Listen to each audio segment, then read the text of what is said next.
So are we starting? Are you okay? Do you want to talk about it? Do I want to talk about what? The stress of doing this. I don't know what's happened. I'm not the most tech savvy. We've worked that out, obviously. But I come to my laptop. My laptop was dead. I don't know why it's dead. I've probably let it run down overnight. Then it won't charge up quickly. Then I go from not being tech savvy downstairs to my wife Melanie, who's less tech savvy than me, and I'm saying like, "Gotta borrow your laptop," and then that becomes a bit of a domestic. It was like I was wearing their knickers or something. So then we end up getting. But to be fair, she was fine. She said, "Go and do it." So then I go up and do it, and then. She's got 2 email addresses and 1 email address is working, getting the link. The other one's not. Then I had to get Chrome. Then I had to download this. And I'm like, Jesus Christ. Would it be easier if you lived in the old days and just met? Met. But that would require us to be hired by like the BBC or like local Liverpool radio or something and like have to book studio time. And, so. This is good. And take the good with the bad. And also, what we've got to accept is we are about, I don't know how far is it, 8,000 miles apart? How far is it from New York? No, we're 3,000 miles apart. 3,000 miles apart. Well, it feels like 8. 3,000 so I guess we've started, right? We never had an official start today. Okay. But I think we've started. Do we need to officially start? I think we've started. Brad, have we started? That's Brad telling us to go. Yeah, we've started. Hello, everybody. Welcome to the Bishop Exchange. You got in early with me and John. We're decompressing here. And, we're decompressing my stressful IT skills. I'm here in New York. John's back in the homestead. Yeah. Yeah, I've had a couple of days off. It's been good, really good. Oh, really? Yeah, just catching up with shit. But honest to God, I've got this home office friggin' now. I think when I'm not in it, someone comes in and messes it up. every time I walk back into it, I go, God, this is a tip. Why have I not tidied it? And then I make more mess and leave it again for another week before I come back. I mean, listen, I'm a sloppy guy, so I'm not gonna. You're not gonna get any criticism from me. Every time I get something tidied up and cleaned, I promise myself that this time it's going to be different. And I never stay on top of it. And it's always the first thing. It's always like, don't leave that out. And then I'll be like, oh, I'll tidy that up later. And that's just phase 1 of complete destruction and chaos within 4 weeks' time. Yeah. So, and I have someone, Becky comes and helps me, but it's just, my head's just not built that way. I don't know why it is. You know, when I worked in the pharmaceutical industry, we had a clean desk policy. So anytime, I didn't like going into the office very often, but anytime I had to be based in the office, they had a clean desk policy. So at the end of the day, the aim was to clear your desk so that you didn't go in the next day to an untidy desk because you wasted time. So the idea was you had post-it pads and all that stuff, and you leave little post-it notes rather than piles of paper. And my desk just ended up loads of post-it notes. Instead of piles of paper, loads of post-it notes, and then the pile of paper there next to it waiting for me to go from that post-it note to that piece of paper. But it's a good idea. I remember many years ago going to a Francis Bacon exhibition in Dublin. Great Irish painter, which makes me sound like intelligent and posh, but I can't even remember how I ended up at it. But they had... I don't know if it was a replica of his room or if it was actually in the place that he lived. I can't remember, or maybe it was just pictures of it. But his studio was absolute chaos. And they talked about how, the creative mind really can function in chaos and actually struggles with organization. Yeah. And I've just held on to that. Even though I'm sure there were some tidy artists too, but I have a Francis Bacon mind. Yeah, that's all I can say. I had the mind of a genius, and coming back to Severance, but not the intelligence of a genius. No, just the mind of a genius. Just the mind of one. It's like having the car keys without the car. I've got the starting point. But it's like Severance. One of the things that winds me up, I've been watching it on your recommendation. One of the things that winds me up is I go mad there. Everything's just neat and clean and weird. That wouldn't work. That couldn't possibly. I would freak with that. You would lose your mind. Yeah. Yeah. I we're not going to talk too much about Severance, but no. I have been giving like big recommendations on Severance, and I'm starting to feel I've never like been publicly so committed to like promoting a show. And you know that pressure when you tell somebody you're going to like something, and then you like feel, you know, you can almost like feel them watching it. Like I hope people are enjoying it. Yeah, well, if they don't, it's your fault. It's my fault. I know that's the problem. It's like when you invite somebody to your house and then you feel responsible for the weather, even though it's totally out of your control. You know that feeling when like the weather's bad and you're like, I'm so sorry about the weather. It's like, what can I do? You know, it's like this would be so. I had my Chinese buddy in Ireland for a month. It's a whole other story. We didn't discuss how long he was going to stay until he was at my house, and then he just dropped on me like, "Oh yeah, I'm going to stay for a month." I was like, "How the fuck do you be like, no?" Have you ever got stuck with somebody for too long? And by the way, Tony is my good friend. I'm not making fun of my friend, but you know, I think sometimes, like, I don't know, Chinese hospitality, like there's just a couple of cultural differences, and I don't think it entered his brain that like staying for 1 month is like it's like a big ask. It's a big chunk of time. Yeah, like that needs to be discussed like before you're in the house, and I'll take responsibility for not discussing it. But his whole journey to Ireland was like a bit casual. But have you ever been in a situation where you're like kind of stuck with somebody other than your children? You came to Mallorca for a week. Fuck off. That was an organized. It was like 4 days, and it was nicely organized. It was meant to be one night. I was like 4 days there. 4 days, Jesus. We got a podcast out of it. But anyway, no, has that ever happened to you? No, I don't think how do you deal with it? But I guess my bigger question is like, how do you tell somebody like, listen, you've outstayed your welcome? It's very awkward. I suppose it is. I don't think I've ever had to do that really. I did have a situation when me and Melanie were first married where our old school friend was staying for a bit, and the dog didn't like him. The dog really? The dog would just stand. Yeah, what can you do? And he had a front door key. He'd come through the front door and the dog would stand by the kitchen going, "You're not getting any further." So you just go, "Look, mate, it's either you or the dog," and we love the dog. Yeah, I mean, especially in a situation where like he's just a guest and the dog is just not having it. Yeah, but it was amazing because the dog was brilliant with everyone else. Brilliant. But for whatever reason, took a dislike to him, and it couldn't be changed. It was bizarre. And to be fair, the dog was, fair play on the dog, to stand its ground. I mean, listen, Tony's still my great friend. You wait till he hears this. It's fine. We speak fast. His English isn't that great.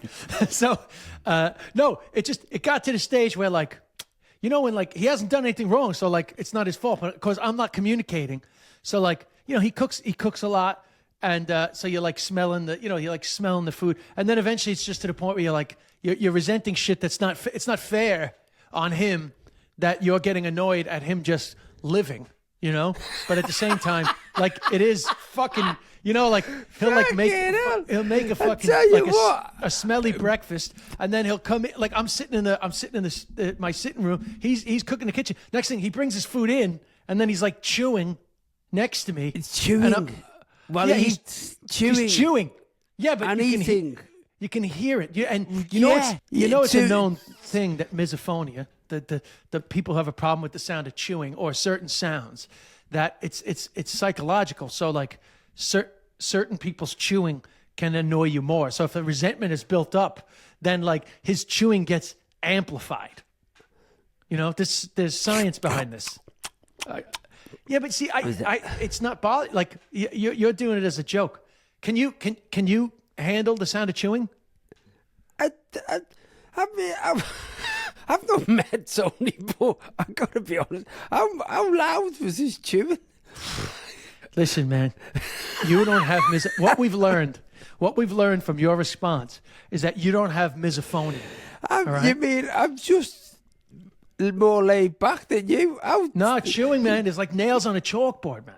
Like, I don't want I ain't seeing people with the mouth open. I ain't all of that. But like this idea, listen, all this has shown me is that within our relationship, before I go anywhere with you, and particularly before if I should ever stay at your place again, I'm going to get it contractually agreed beforehand how long I can stay for and what I can eat whilst I'm there. So anyway, that's all established. Tony that was your week. My week has been a week of disappointment, sporting disappointment, because Liverpool. I'm a Liverpool fan, and Liverpool had two big games this week, one against PSG in the Champions League and one against Newcastle in the Carabao Cup. And we lost both of them. I apologize, but you can't have it all. You're going to win the league. Yeah, you can't have it all. But it was good because it meant that, like again, there's a culture in England, which I don't know whether it's similar in the States. I'm sure it is. You go to the match with your mates. I went to the first match with my dad, my brother, and my son, and that was all right. And that was beautiful, great picture that you posted on your Instagram. Yeah, great. Three generations at the same game, which is brilliant. It's brilliant to do that. But the final, I went with my mates, and it was proper mates. Lads I've known them all for 30 odd years, easily more than that. And it was curry, then the match, and then and a few beers, and it was proper. We would have had exactly the same day 25 years ago. That's what football does to you. It's just nothing changes. There's no evolution. We'd have done exactly the same thing. Gone for a curry, had a few beers, gone the match. Oh, that's nice that you have that. Yeah, good. Now, so actually something came up last week that we were talking about when you brought up the James Bond thing, and I started talking about my dad a little bit. And then, total coincidence, like the next day, I saw an article that said, because I was talking about my dad's ashes being spread in Ballycotton, and I saw an article the next day about how because of cultural changes in society where more people are being cremated, there's like an epidemic of like ashes being spread in places to the point where it's getting like unhygienic, or that like there's only so many sort of piles of ashes that golf courses and racetracks can handle, and that we're going to need to regulate against ashes spreading. And it's funny because everybody has their like their thing of like, this is where I want my ashes spread, but you don't realize, because it was a bit graphic, but in the article they were like, we don't need like bits of teeth and bones sort of like floating around in the wind in these public spaces. But that's what it is. But it's interesting you say that because obviously more people are getting cremated. The change in I don't know, society, and people realising that no one goes to graves and all that stuff, and also not having a base.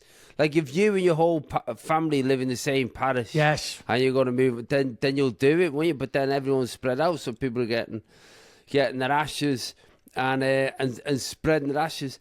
And like, do you know what I've got in my will? Okay, what is it? My will is someone to take my ashes to your house for a month. Just keep me ashes in Dez's house for a month. With a speaker playing you chewing. No, I'll tell you what's in my will. This is genuinely what I've got written in my will. I might change it at some point, but we had to do a will. And so we sat down and he was saying, like, what do you want to do? And I said, all right. I said, I don't want to, I want no fuss. I said, I just want to be cremated and then taken up into a hot air balloon, and I want my ashes mixed in with purple glitter and fired out of a hot air balloon. And the lawyer said, what, you want no fuss? That's me having an understated spreading of my ashes. But yeah. So did you actually say that? I've actually got it written in my will. Purple it's glitter? It's written in my will. Jeez, you're going to wait till the end of your life to come out? I just thought, it's time! It used to be a gender reveal. Now it's a sexuality reveal. All this time! All this time! And that's probably subconsciously why I want to go with a hot air balloon, so I'll make my own rainbow on the way down. Yeah, beautiful. So that's actually, because I've thought a lot about death, but I haven't thought about where I would like my ashes spread if I get cremated, for that matter. I definitely don't want to be buried, you know? Well, it's interesting. It's interesting. I do a bit in the show about my great-great-granddad. Okay. Charles Bishop, who died I did this show in England called "Do You Think You're Howard?" You look into your family tree, and he was part of my family tree that took the family to Liverpool. When the show went out, we ended up with this big family reunion, and we found out that he died in 1899 and was buried in a cemetery in Liverpool where my brother was christened. So there's a distinct continuation. Direct connection, yeah. But he was in a plot that didn't have a headstone because he had no money when he died. So he died. He died. His wife was in it and his daughter was in it. And because I got a fee off the BBC, I thought it'd be nice to have a family reunion and I'll buy him a new headstone, which is what I did. And it's a lovely idea until you realise he died in 1899 and he's got a brand new headstone. So it just looks weird. Do you know what I mean? No, it's a big shiny black headstone, and there's a reason why the black bit is important. But it's interesting because he was buried obviously to have a place for people to come, but no one would have ever found him because there was no headstone. And now there's a brand new headstone. Sorry, did you have the map? Like, how did you know? Yeah, that was yeah. his No, spot? you can get in all of these parish churches, you can get the plot number. Yeah. You can get the name and the plot. I mean, I didn't do it. My dad's cousin did it. So that's... I hope it's him. Otherwise, we put a brand new headstone on top of someone else. It doesn't matter anyway. That's the whole thing. It's all symbolic, you know? Yeah. But... And it's interesting, like I sometimes go to my mum's grave, Melanie's dad, Melanie's dad has got a headstone. She's actually meeting her brother and his sister and his wife on Sunday at his grave, so they can have a bit of time with him. And so you have that. Melanie's mum passed away. She's still in our bedroom. She's in the dressing room by our bedroom because, like, Melanie doesn't want to. There was no last wishes of what to do with her ashes, so you just end up with them. Well, that was the joke I had in Mia Mama, which is 100%. It's not a joke. It's just a funny, true story. That my dad, as I said last week, my dad had these very specific instructions about spreading his ashes in Ballycotton from his childhood, and it was really quite like it's a beautiful place, and it was like. Oh, and by the way, I didn't say this last week. Not only did he want us to spread his ashes, he instructed us that he wanted us to sing a song called "The Old House" by John McCormick, which is it's a beautiful song about a guy who had left Ireland a long time ago, returning to find the house he grew up in dilapidated. And it's the last line is I can't even remember exactly, but now as I stand here. It's time. The last line is "It's time I move on." Anyway, it doesn't matter, but it's very, very like apt song. Very, Brad. While we're talking, Google the words of the song. But just a very John McCormick, "The Old House," Brad. So anyway, this beautiful song. So and we did it. By the way, I didn't sing it because it would have been awkward. But myself, my two brothers, and my mother were there in Ballycotton, and when we spread my dad's ashes, I played the song on my phone, and then myself and my brothers actually dove into the ocean, and we had a final swim with my father. So it was very like. Just a nice moment, right? Yeah, so anyway, that's good. So the funny thing is that the day before, my mother was like in and out of consciousness the day before she died, and I was like, oh, fuck. Like, we haven't found out where she wants her ashes spread, which at the time I thought was really important because it was my dad was so specific. So my mother, half consciousness, I was like trying to get her to answer my question and she wasn't responding. And the third time I was like, Ma, where do you want me to spread your ashes? She opened her eyes and she said, I don't give a fuck where you spread my ashes. I'm not even kidding. I don't give a fuck where you spread my ashes. And we just laughed so hard because that was, my dad was such an actor and he was so full of shit, really. And my mother was just like practical, like get it fucking done. She was just like, not my fucking problem. I don't give a fuck. I'm done. And we haven't done anything with my mother's ashes. My brother has them. As you say, what do you do? I also don't. I'm not actually sure. Can you just spread them anyway? Well, I think you're not supposed to. I don't know what the rules are. I know that it doesn't matter for my mother because she's immortalized in my irritability.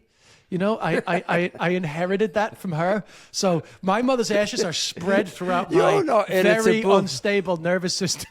No, she hated being touched. Like if you poked her like Ma, she'd be like, what? Like she hated being touched. It's so funny. But Anyway, I do think it's very interesting now that everybody's like, we're going to end up with a crisis of like, ash spreading issues. Because I feel like we've got deserts. Just stick everyone in the frigging desert. We've got loads of space. In fact, someone told me this, and I don't know if this is true, that once ashes have been spread somewhere, it becomes almost like consecrated ground. So, where you get like sporting stadiums, a lot of people have their ashes spread there or buried there. That means that ground's now consecrated and you can't necessarily build as easily on it or develop it. I don't know if that's true. Someone told me that when Arsenal were developing their old ground, but then they put flats on it, so I don't know what happened. Yeah, interesting. Yeah. But because I really hate this thing of like people don't want to live near a cemetery because it's bad luck, or I remember I was in East London one time, like Stoke Newington, and there's a very old cemetery there that basically everybody uses as a park, and I think that's great. I just think like we need to just embrace that, like particularly after 100 years, like it's all good. We're fertilizer. We're Dead's dead, and so I find them interesting places. I find the old concept that your life has only got so many days. It's funny today. It's Luke's birthday today, my son's birthday. Oh, yes. And I posted a picture of me holding him as a baby, and I suddenly thought, God, he's 29 today. I actually may not be here to do that in 29 years' time. And oh my God! No, but that's the serious thing. And so you think, well, so enjoy all these moments, but also accept that at some point when they go, just let people know what to do with your ashes. Don't burn and just don't be under fucking John's balloon when bits of John's teeth, purple teeth and bones, would be fucking flying over you. Imagine. God, so I had a funny, just on the topic, stay on the topic of death, just for one more minute. Yeah, this is light. I had a funny moment where, so I'm not doing the show about my mom anymore, but I have a couple of sort of hangover jokes from that time that I was doing in my current show. And so I was joking about the fact that, my mother died at home. And when I said my mom died at home, these 4 Irish girls in the front row, I was in Kilkenny, and these 4 Irish girls in the front row, they started dying laughing, right? Which was weird to me because that wasn't the punchline. Now, I love jokes about death, okay? But I hadn't got to the jokes yet. So obviously, and everybody heard them laugh because it wasn't the time to laugh. So everybody was curious, like, why are these women dying laughing at the fact that my mom died at home? So anyway, it turns out that in Ireland, right? So this is the difference between Ireland and America. So when my mom died at home, the hospice company are able to certify the death. You don't have to call the police. They have the legal right to say she's dead and there's nothing untoward. But in Ireland, even though these women had a hospice company, you still have to call the guards. You have to call the police in Ireland to come over and just go, yeah, all good, classic death. So anyway, these women were dying laughing, and one of the sisters was desperately trying to get her not to tell the story. But of course, the whole audience and me were dying to find out. So it turns out the mother died. They called the guards. And when the guard walked into the house, the youngest sister shouted, "No foul play, no foul play." I thought, if you're trying not to be guilty, you don't fucking shout, "No foul play," as they walk through the door. What a mad thing, though. What's going on in Ireland that they think, I'd say, well, we better send the police just in case? No, you have to, though. It's a legal thing. I know, but that's what I mean. The guards are the ones that have the legal right to pronounce them dead. Wow. What happens in the UK? In the UK, you got to have you had anybody die at home? No. Oh, right. You got to get a doctor to certify it. But I worked in a cancer care unit, and we. You had to wait. The undertaker would come along and you'd still have to wait for a doctor to come and certify the death. So it's a doctor, a medical practitioner. It can't just be like the hospice staff. It's got to be a doctor. But it's definitely not the police. It's like... In Ireland, you have to call... What a mad use of police time. Yeah. That is... And, but death is a funny thing in Ireland as well, because I remember being in County Clare, and on the radio... After the global news, they then do the death notices, don't they? Gerard O'Brien passed away at home with the family peacefully. Yeah. In repose, St. Catherine's Church. Yeah. Funeral on Monday. Flowers only. Flowers by the family only. Well, first they do the weather, and then they do the deaths. The two things that everyone's going to talk about for the rest of the day. Family flowers only. It's going to be, the weather's going to be shit. And did you hear who died? That's like, what else are you going to talk about, bro? That's like, people need something to talk about. So now they have RIP.ie, so they don't, the death notices aren't as important anymore. What's RIP.ie? That's the new obituary, So you go to RIP.ie, you put in like, oh, John Bishop's dad died, or what, like somebody died, and then you put in Bishop, and then there'll be a few bishops, and then you'll know the details. So wow. The minute somebody dies, you go to so that's like the new obituary, Very good. You learn something every day. Yeah, there we go. Well, okay, I'll tell you the last funny thing from that time that, because it's part of my show, but 100% true story. So, when your parent dies at home, the weird thing is that they're just like dead, like proper dead, like not like wake dead, not like rosary beads around the hand, Ave Maria, like laid out dead. I mean, they're like fucking dead, and I'm not like a homicide detective, so I haven't been around a lot of like dead bodies in my life. So it's kind of weird, right?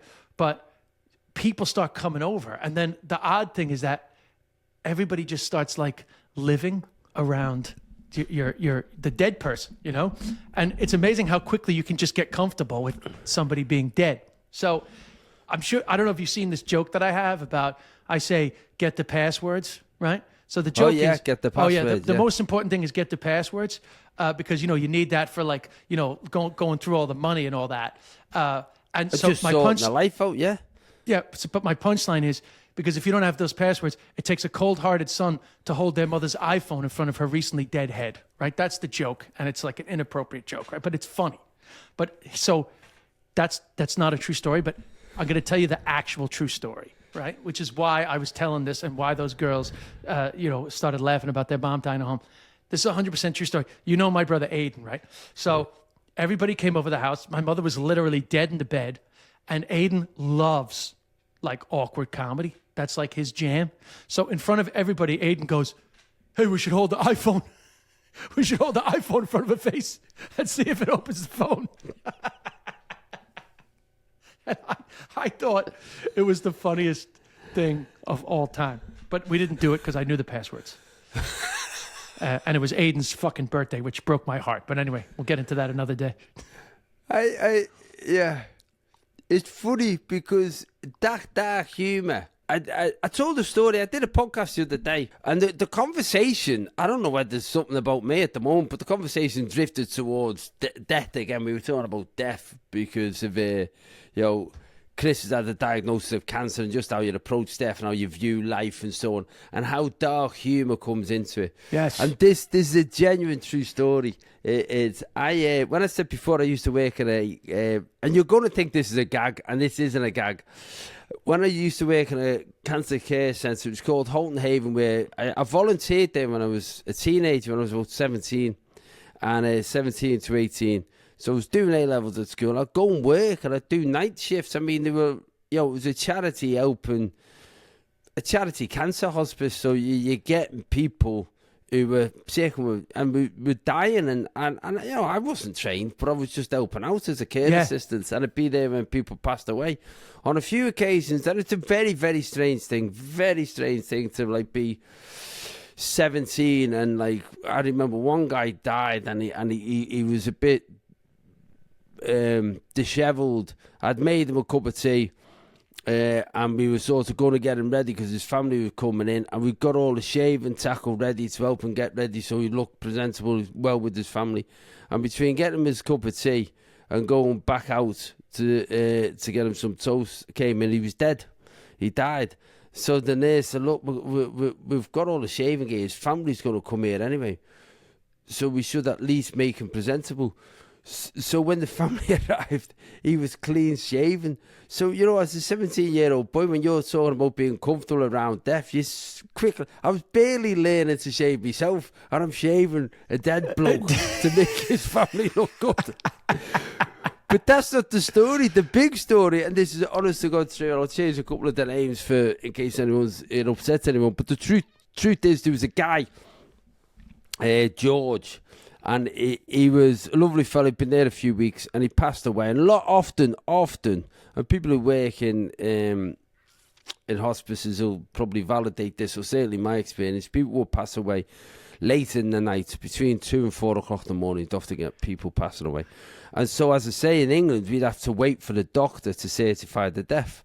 So we phoned the doctor, so look, we're going to certify the death. And then the nurse, it was a Scottish nurse who was on at the time, and she said, look, we've got the undertaker's coming, but he's got this. And he had a glass eye. And his glass eye had been taken out, so his eyelid was falling into his eye. So she said, we should try and get the glass eye back in for when the undertaker comes. So we're trying to put, I don't know if anyone's ever tried to put the glass eye in a fellow who's just died, but it's not as easy as it sounds. He's like looking up to the ceiling, then you take it back, and then he's looking down the corner, then he's looking at it, and then he's looking cross-eyed, and we come to the conclusion, we're not going to get the eye in. There's no way we can get the eye in. So we put the eye in an envelope, and a glass eye is not like a ball, it's like a fingernail almost. It's a shaved thing with really? It's a shaped curvature with an eye painted on the front. So we've got this eye in an envelope, and we put his name on it, and we're waiting for the doctor to come and certify him. And let's say his name was George Robinson. Let's say I've just made that up. So we put George Robinson on it, and the undertaker arrives, and we're sort of sat having a cup of tea waiting for the doctor to come and certify the death. So and the nurse says, look, I've got you his eye. So because they had a glass eye, we haven't been able to put it back in. And he saw his name. He said, George Robinson. He said, did he play the organ? And she said, yeah, apparently though he played it down at the church. He went, oh my God.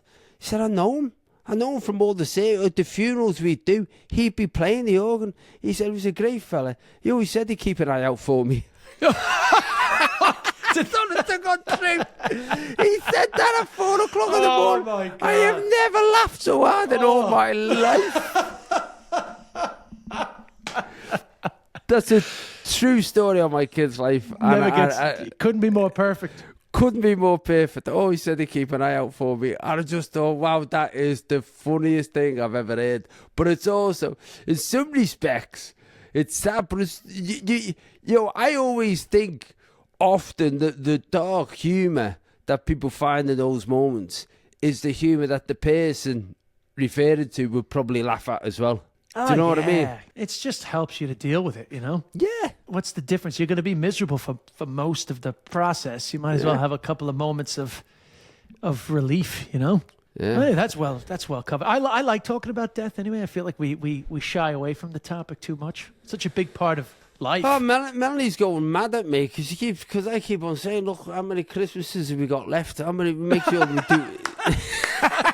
No, but I don't mean it in a bad way. I'm sort of saying, look, we've got to do that this Christmas because we might only have 20 left or 30 left, and that's one of them's gone. Yeah, I'm trying to get we did a last Christmas for my dad. Made a big fucking song and dance about it, and then the fucker lived another year. So then we had like an awkward extra Christmas. Which is like, we're not doing the whole... Last Christmas was last year. This is just a bonus Christmas. Well, like, I'm trying to get a fire pit put into our garden for the summer. And someone's just been. And he said, I can do it in September. I went, what? I want it for the summer. He said, well, yeah, I can fit it in September. I went, yeah, but I want the summer. He said, yeah, we can have it next summer. I went, how many summers do you think I've got left? I want it for this summer. I'm going to be cremated in this fucking fire pit the way things are going. I want me paper glitter in the fire pit. Yeah, you got plenty of Christmases left, John. Jesus Christ. No, listen, I don't mean that at all in a miserable way, but I've been reading just about statistics of how everyone's body changes over time, and so you've just got to maximise things as you go and change the way you exercise and all that stuff to get the most out of it. Jeez, mate, I'm going nowhere. No, I better do a will. I better do a will. I better have a think about where I want my ashes spread. I mean, I want my ashes spread in the ocean. It's an interesting thing, though, because you doing a will is not something you would have thought of until you had a partner.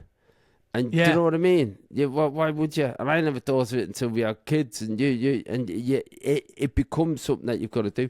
Ashes, I had a mate who got buried at sea. That's at I'd love that. No, I would love that. Yeah, but that's not easy. Certainly not easy in the UK. You know, he was he was a relatively new friend. I only got to know him in the last few years, but he'd done military service. He served in the forces. He served in the SBS, which is the Special Boat Services. And so he got a military burial at sea. But even with a military burial at sea, only so many are allowed a year. They're only in certain parts in the British waters. You have to have loads of processes for certification. You know, like do you get weighed down? Is it like, are there weights on you? Yeah, I should imagine that happens. But also, you get tested for any bacterial infections or anything like that. They take samples of your DNA so that if should anything happen and any parts of your body get washed up, they know that it's not a random like a recently murdered person. All of those things. It's not as easy as you think. You know, like just getting buried at sea. It seemed to me probably the most complicated of the processes. Whereas if you've been burned, you just spread your ashes, can't you? You can just be slurry at sea. I would love like a Viking, you know, on a boat, like Spartacus. Remember the end of Spartacus? I've actually never seen Spartacus. You've never seen Spartacus? I know. I'm Spartacus. Yeah, I've never seen it. I mean, I'm very aware of the jokes and all that stuff. Surely I have some Viking DNA, my Irish roots. Yeah, we've all got Viking DNA. Yeah, are you getting your DNA? You will have with the Irish side. Yeah, well, actually, I sent it to Ancestry. I sent it to Ancestry, and there was it didn't get my DNA out of it. I don't know what happened. Do it again, because I'm fascinated in yours. But you'll find out, because your Irish side, you will have Viking DNA. All the people in Britain have got it. Everyone's got it. Everyone with British descent has got it, because when the Vikings came over, shagged everyone. Shagged absolutely everyone. So everyone's got a little bit of Viking in them. So, Bradley, what are we going to go to messages, or is there anything else we need to cover? You haven't seen Adolescence yet, John, right? No. It's fucking heavy, man. It's okay. We'll talk about it properly after you've seen it, but just quickly. Yeah. It's interesting because you've raised all your kids through adolescence, so I can't imagine how it would make you feel, but it really made me think, like, Jesus Christ, like it's not worth having kids, how fucking tough it can be. But this is obviously on the extreme scale, but you feel it deeply.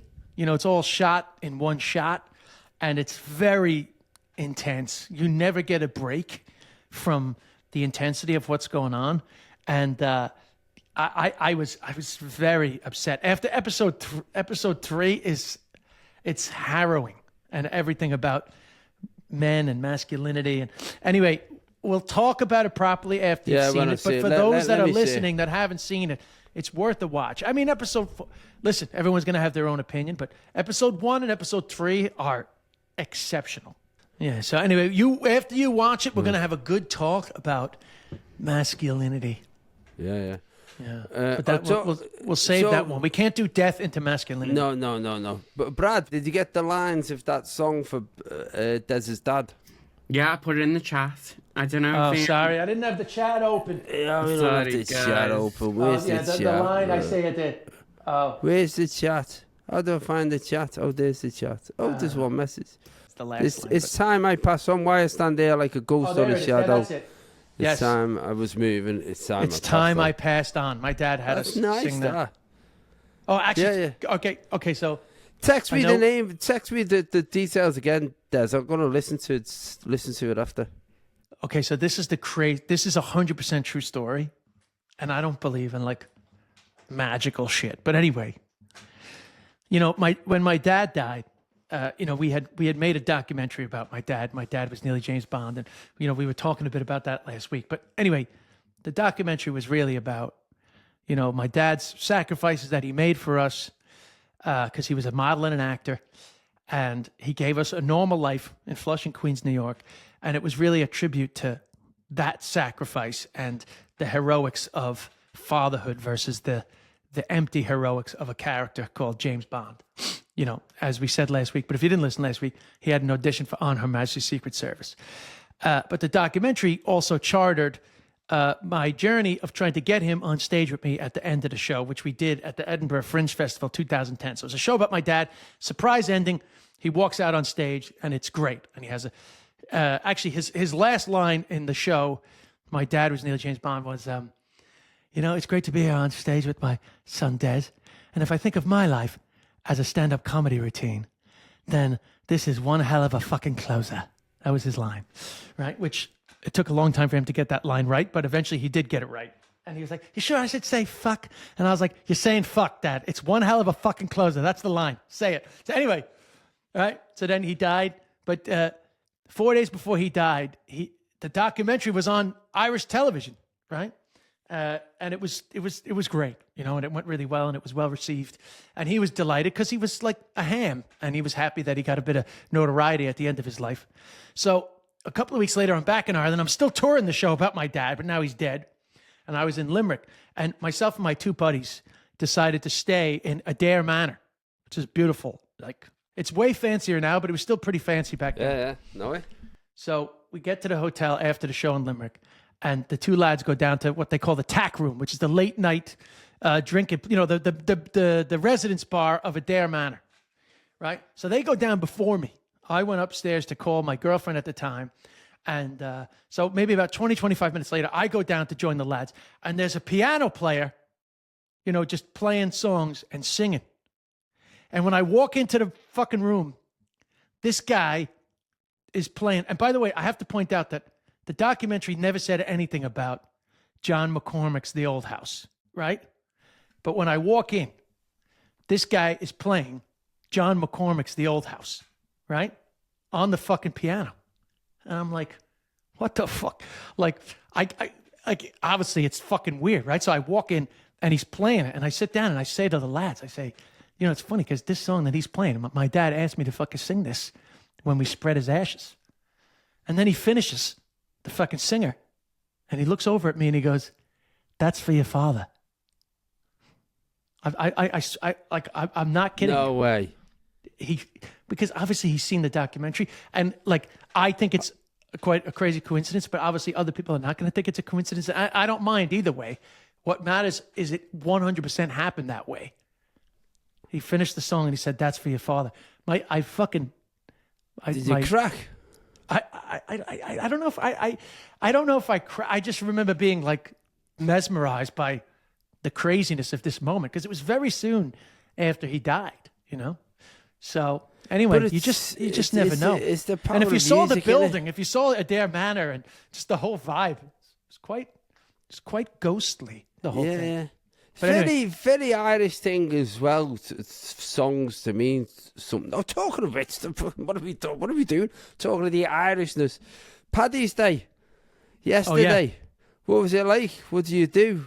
When did you leave Ireland? When did you go to New York? I left the day before St. Patrick's Day. Yeah. Like a sober person, like a fucking get the fuck out of here. It's not safe. No, I just left, and then yesterday I just took it easy. I didn't really do much for St. Patrick's Day. I posted a picture from the 1980s on my Instagram, because we always marched in the parade for County Down. Is the parade still happening in New York? Of course, it's still happening. One of the biggest St. Patrick's Day parades in the world. I mean, the diaspora, the Irish Americans, the Irish Australians, the Irish in the UK, they're the ones that turned St. Patrick's Day into a national festival. Traditionally in Ireland, St. Patrick's Day was more like a religious observance. Yeah. The party-like atmosphere of St. Patrick's Day in Ireland has been a more recent phenomenon. Because the first St. Patrick's Day parade in New York was in the late 1700s. I saw a little bit of Tommy Tiernan do. Oh yeah, that went viral yesterday. Yeah. Oh, that was funny. What was it doing? Where he just said, St. Patrick's Day couldn't be any more Irish. Who else will put a day of drinking in the middle of Lent? Well, that was the thing. When I perfect. moved to Ireland first, Ireland had this thing where Lent was like, St. Patrick's Day, you got to pass on St. Patrick's Day Yeah. for Lent. We didn't fucking have that, I can tell you. But anyway, Yeah, I didn't no. do anything. Did you do anything? Yeah, I went to a party. As you know, Jimmy Carr has these legendary fancy parties. Yeah, so we had one at a place called Tramp, which is a legendary private members club in London, which has been closed and reopened. But I want to say legendary. It's like where Roger Moore and Michael Caine used to hang out, kind Wow. of thing, and Elizabeth Taylor. And it's only a small place, so he had a gathering there, and with the great and the good. But Yeah, it he's was lovely. incredible. It was just a lovely opportunity to connect with some people I haven't seen for a while. Of course, he's proper Irish. His parents are Irish. Yeah, he's from Limerick. Yeah. Yeah. So, and, well- you know, he was in the news this week. Did you see that? For what? He said he had plastic surgery because he was having a midlife crisis. Jimmy's a very transparent person. You get Yeah. you get what you see with Jimmy, and not his humour doesn't always land with everyone. Not everyone likes him, but as we've said before, as an individual, he's got a hell of a lot going for him. But the thing about Jimmy that I have a lot of respect is like we're in show business, and I think a lot of times stand-up comedians, particularly back in the Pretend day, we're not, yeah. yeah, like we're in fucking denial about like the fact It's that we're in show show business. business, right? That's- so one that's- day, many moons ago, this is way back when Jimmy would have been in the Glee Club, and I was in the Glee Club in Birmingham, which you brought up recently in a different story. So we're backstage in the little Glee Club, dressing room, and Jimmy was putting on eye makeup and doing makeup before he got on stage. And I said, Jimmy, are you fucking putting on makeup? And he's like, yeah, I'm about to get on stage. He's like, when actors get on stage in a play, when I was in the school play, we were doing fucking makeup. He's like, I'm getting on stage. I want to make sure I fucking look good. And he said, we're in show business. And I remember being like, fuck yeah, Jimmy. Fuck the haters. No, he's right. He's 100% right. 100% But I've right. never been a big eye makeup guy, but maybe I'm going to get into it. No, when I did the panto, that was the one thing where they said like, everyone do your own makeup, and I was all of my scenes were with Ian McKellen, and he was dressed as a woman. He was a lot, so he had a lot of makeup on. But other people, the one thing that they said is just do eyeliner, because stage performers all know that's the bit that lifts your face. If you Right. just do an eyeliner under your eyes, it makes your eyes pop on stage and makes people see you more. And that's like way back Victorian theatre knowledge. I gotta start wearing eyeliner, man. Mate, I think you should. This is Absolutely. My eyes need to pop. hair. No, Need like to I pop. love the grey, man. So anyway, Yeah, will we yeah. take a couple of voice notes at the end here, Brad? Yeah, Do we have go on, any? go on. This. Hi there, this is Catherine Mitchell-Murphy from Ireland. Des, I would have actually seen yourself, I'd say, back in the early days in Drogheda, which is near where I live in County Louth, in a place called Solace, myself and my two friends, Lorraine and Sarah. Des and John, but mostly towards yourself, Des. My friend is turning 50 this year, and myself and my other friend are 50 next year. We're going away for a few days to Dubrovnik to celebrate. Just wondering, Des, how you're going to celebrate your 50th. And John, how did you celebrate your 50th? Thanks. Thank you. That's a good Love question. the show. Love you both. I feel like this because it was the same when I was turning 40. Because I did not when I turned 40, I had a small dinner with my friends and my family in Dublin, but a lot of my friends turned their 40th. It became like a fucking wedding, and I feel like it's the same now. People started asking me like, "What are you going to do for your 50th?" When is it? What? When is I'm it? going to be 50 in November, Oh, November the what? the 12th. All right. Yeah. And people have been asking me, and I don't want to do anything. I'm not a big birthday guy. So I really would rather it pass slowly. But then, I don't know, maybe I'll take a trip with the lads. I never did a stag do. I never had a stag. Yeah. So maybe I'll do like a belated kind of like boys weekend away. But I have no plans. But it's a good question. But as a non-drinker, it's just like whatever, you know. I know. Take a nice trip. Oh, sorry. I will take it back. I did think this for my 30th and I didn't do it. And then I definitely didn't even think of it for my 40th. But I did say to Hannah that maybe for my 50th, we would stay in the Lanesborough Hotel in London because, as I told you before, do you remember? That's I where was you're born in that building, Yeah, St. George's Hospital, Westminster. that's good. So possibly Hannah and I will stay in the Lanesborough Hotel 50 years from the moment that I was born there. And Hannah has actually been there because there's a famous cat on TikTok. There's a cat that lives in the Lanesborough that has now become famous on TikTok. So we'll both have a fun motivation for staying at the me and the Russian oligarchs can be in the Lanesborough and Hotel. at least you'll get to stroke one pussy. So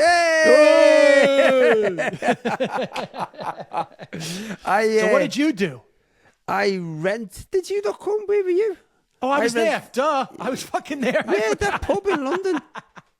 I forgot. That was fun, actually. Yeah, it was. I rented a pub in London and just invited virtually everyone I knew. It was a good night. It was a good night. That was fun. And it was good because it was a pub, so it was set up to just be a pub. And all people had to do was come to the pub. And then there was a bit of music downstairs. And like I've got, next year, I'll be 60. Oh, my God. I know. Tell me about it. How many Jesus Christmases? Christ. How many Christmases do you have left? Now you see why I want me fucking fire pit early this summer. We've not really thought of doing anything. I mean, that is a good thing to do, rent a pub, because you just go there and it's not, you don't have to do anything.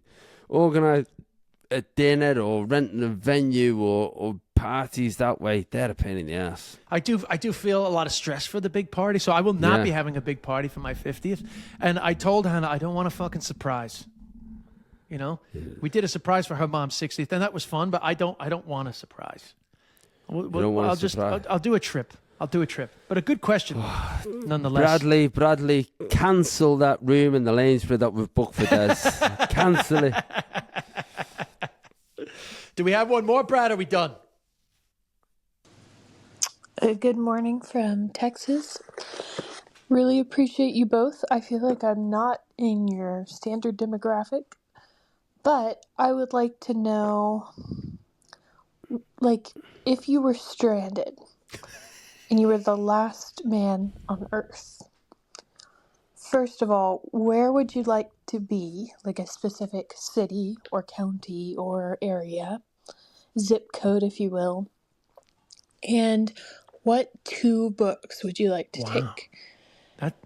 And I know that this is a bit of a cop-out answer. I'll allow series. But I would like to know what 2 books you would take to kind of like get you through being the last person on Earth in this specific place. Because I was reading a book last night that really made me think about these things. I'd like to know your answers. Of course, we'd like to know the book that has inspired this very cryptic question. Jesus. Wow. Well, what does she think our standard demographic is, by the way? I know. It's feeling judgment there. Sorry, Brad, what was her name? That was Mary. Mary. From Texas. Mary from Texas. Right. First question is, where would you be? Now, that's interesting, because I went into London yesterday, and I was actually walking through London thinking, what must it have been like here during lockdown with nobody about? And it's so iconic and so many old buildings. And similarly, you'd have the same feeling in Liverpool, you'd have the same feeling in Dublin, you'd have the same feeling in New York. So you'd immediately think, I'd like to be, on an island, or I'd like to... Yeah. I wouldn't mind being on my own in a city, as long as I knew there was no Walking Dead or anybody coming out the shadows to get me. 28 days later. Yeah. Which begins in an empty London. Yeah. So I wouldn't mind that. Books-wise, well, I've still got sat here from last week. Des Bishop's book. I'm holding up Des Bishop's book. My dad was nearly James Bond. That happens to be next to me. Books-wise, I've never read Lord of the Rings. Wow, it's so funny. I was thinking about Lord of the Rings too. You never read it? Never read it. And you know why I would like to do that whole Tolkien series? Is because those films meant so much to my boys.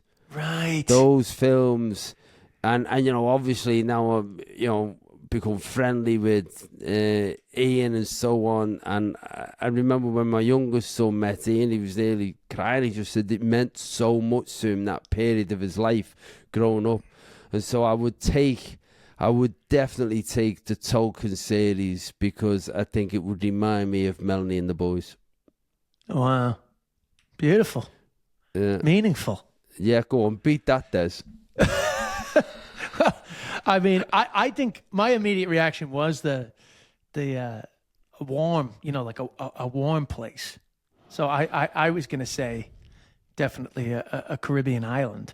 But I appreciate your thinking on because you'd have something to explore. Like you'd have ways to sort of keep yourself occupied. I mean, all the museums would be open to you, all the art galleries. You could just walk around them, looking at them. It'd be fascinating. And you wouldn't have 2 books. You'd have a library. You'd go in, get any book you wanted. Can't. That's cheating. You can't. So you only got 2 I'm books. Just saying. She didn't say don't pick a place with libraries in. Well, I mean, I always say The Catcher in the Rye because it was such a profound book for me when I was younger. And as somebody who then ended up sort of like in boarding school in another country, like I just remember that sense of adolescent isolation. So I classic sort of boy, perhaps of my generation, I always felt connected to Holden Caulfield, even though in adulthood I realized he was probably a bit of a dick. But I did similarly to Ferris Bueller, who was like my hero. But then you realize in adulthood, like, oh, he's probably a bit annoying. But anyway, I would say Catcher in the Rye would be definitely the first book I think of. But actually, coincidentally enough, I've never read Harry Potter, and I've never had a desire to read Harry Potter. But if I had a lot of time on my hands, I guess I would. If I was allowed to have the whole series, then I would probably go for the series of Harry Potter. But I still think, because I love the ocean so much, that I would go for a warm ocean place and just keep myself occupied with swimming in the sea and just enjoying the warmth and the odd hurricane. Yeah. No, interesting that. Harry Potter would also remind me of the kids, but it's definitely the Tolkien series. And actually, as I look on the bookshelf here, I can see the only book that I've read more than once, which is Catch-22. Oh, right. And I never read that. Ian Heller. Yeah, Joseph Heller. And it's the first... Joseph Heller, sorry. It's the first book I ever read for pleasure that I didn't have to read. Right. Because I wasn't a great reader growing up as a kid, and was quite slow at reading, and so I always found it a little bit laborious, and I'd get bored of them. And that was the only one. I remember the significance of that. And in fact, my old English teacher came to his wife got in touch with me. It was going to be his birthday, and he was coming to a gig, and I bought him a copy, and I wrote in it, "It's because of you I managed to read the book without being made to." And it was that book. So I'd take one of them. And I bought that book to read it, and I just, for some reason, I didn't get through it. You have to stick with it because it's a bit crazy. I actually found it useful to have seen the film, because you can see Yazarian, the main character in it, and some of the mad characters that are in it. But it's great. It's a great book. I remember I had this great teacher, Mr. Passione, in my freshman year of high school in New York, which was the year, I got kicked out of that school. And I had no interest in education that year, but Mr. Passione refused to give up on me. And he gave me an opportunity for extra credit. He said, I just want you to read anything. I don't care. Yeah. And then he was like, what are you into? And he said, are you into sports? And I wasn't even in the question, I was just like, yeah, sure, And he was like, what about The Natural? And he handed me a copy of The Natural, the book that was the film was based on, the Robert Redford film. Yeah. The Natural. And so I read The Natural. He was basically just saying, if you read this fucking book and you do a quick book report, I'm just going to give you grades just to keep you. He was just trying to fucking keep me interested. What a great teacher. Yeah, so I read The Natural for that bit of extra credit for pleasure, because he didn't really want me reading it for the feeling of being in school. He just wanted me to just enjoy reading, and as a result, I dedicated. My dad was Neely James Bond. If you grab that book right now, that's next to you, and you open it to the dedication page, you will see that I dedicated it to Mr. Passione because it Oh was. God, for my mum, Michael, John, and Aidan, the show must go on, and for Mr. Passione. Mr. Passione, do I get an extra credit for this? Oh, mate, what a nice thing to do. Because the other thing he let me do for extra credit, he said, write anything at all, and I'll give you extra credit. And I just wrote like the story of my life for him for extra credit because he just wanted me to read and he wanted me to fucking write. You know, Mr. Passione sounds like Robin Williams in Dead Poets Society. Well, he was a G. Every now and then when I'm at a New York gig, sometimes I do the joke about how I ended up living in Ireland, and I always say I got kicked out of St. Francis Prep. And when you're in New York, a lot of times you'll get people that'll be like, "Oh, I went to Prep," and I always say from the stage, "Did you have Mr. Passione?" And they don't always have him, but anybody that says, like, "Oh my God," they always go, "He was the best teacher." You know, and teachers don't get enough credit. Like the good teachers fucking change lives. Change lives. I've always said the most important job in the world being a teacher because it's the only job that makes the next generation. The only job making the world the every day. They're making the next. What was it? And I went in there and I handed him a copy. And it was a sad day because a teacher died young and they were having a memorial mass for him. It was just a coincidence that I went in that day and I got a hold of him. And he was so appreciative and it was just so cool. And it's like, whatever, I'm one of like tens of thousands of kids that have come through his thing. But, you know, it meant something to him. So it was great. Nice, you know, but he definitely, you never forget these people. Oh, that was good. But Brad, I think that's a lovely way to end the programme. We've come to the end here. Yep, that was good. Well, we missed you. We missed you in this episode. Brad, I want you chipping in a few times. I keep on asking you things and you don't answer. I'll chip in, but like I don't want to interrupt the flow of the convo. Yeah, because I think people like your interjection. Bradley, where do you want your ashes spread? yeah, Brad. What's happening with you, Brad? Are you getting cremated or yeah, what are you going to do? You know, I haven't actually thought about it. I don't have to think about these things. Because you're never going to die? You're immortal? You're a fucking X-Man? You're an X-Man? I love that. I don't have to think about it, but you're 50 this year, so you got it. You know what I've got Bradley's loads thinking? of Christmases left. Do you know what Bradley's thinking? Bradley's thinking, not a concern of yours, guys. You won't fucking be around, so don't worry. Yeah, don't worry. Don't you worry. You two aren't going to be spreading them. Hey, you're not the first person to say that to us. Thanks, everybody. Let's have that as the end. I like that as the end. Yeah. So leave your Spotify comments and all your likes and subscribes and spread all the word. Stuff. I've heard a few podcasts this week. The end is always, and I keep on forgetting saying, you know, please subscribe, pass on the comments, all of that stuff, and it actually makes a massive difference because we've only been doing this a couple of months, and the way that you can measure success is who's listening, but also who's subscribed, and that allows us to then make sure we can keep committed to doing it because I'm loving this. I'm really enjoying it. And it's good finding more out about a mate, particularly someone who can't even remember going to your 50th. Oh, I mean, come on. That was a senior moment, you know? I need testosterone replacement therapy to sharpen up my mind. Mate. I'm the man. Come and get the knockoff gel off me. Yeah. All right, everybody. Take care.